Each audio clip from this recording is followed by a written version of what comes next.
ইসলামের মৌলিক যে মেসেজ, যে বার্তা, এটা অনর, এটা সৃষ্টির প্রথম দিন থেকে যেমন আছে কিয়ামত পর্যন্ত সেটাই থাকবে।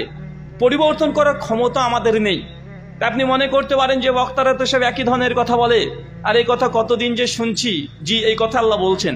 স্যার জারিয়াত আয়াত নাম্বার 10 আল্লাহ বলছে শুধুমাত্র যারা মুমিন ব্যক্তি তাদের উদ্দেশ্যে যে ওয়াজাক্কির ফাইনা যিকরা তানফাউল মুমিনিন, তুমি মুমিন যারা আছে, যারা বিশ্বাসী আছে, তাদের সামনে একই কথা বারবার বলতে থাকো, বারবার জিকির করো, একবার বারংবার বলতে থাকো একই কথা।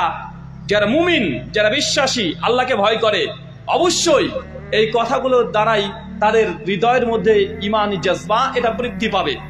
তার মানে বোঝা যাচ্ছে একই কথা বারবারই বলতে হবে। আল্লাহর দাবি যে বারংবার একই কথা বলো। যারা মুমিন তাদের হৃদয়, তাদের অন্তরের মধ্যে ঈমান একদম জমজমাট হয়ে একদম টকবক করবে। কিন্তু আমরা অনেক ক্ষেত্রে দেখি একই কথা বারবার হলে যে এই আলোচনাগুলো আমরা শুনেছি বা অমুক হুজুরের কাছ থেকে হয়েছে, বা এমনটাই হয়।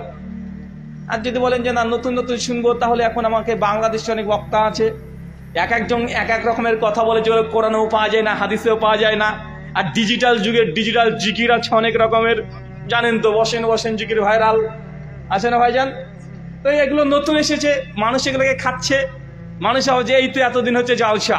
আগে হুজুররা শুধু আসতো আর দুঃখের আর কষ্টের কথা বলতো, জান্নাত জাহান্নামের কথা বলতো, আর ভয়ের কথা বলতো।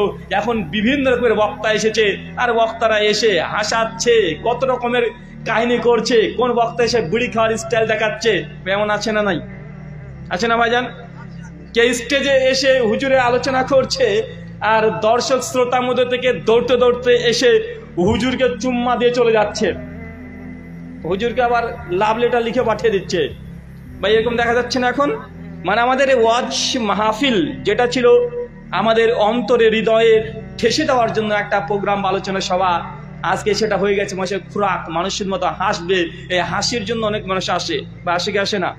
আল্লাহ সুবহানাহু ওয়া তাআলা আমাদের ইলমের মারকাজ, ইলমের এই মজলিসকে তুমি হেফাজত করো, সকলে বলি আমিন।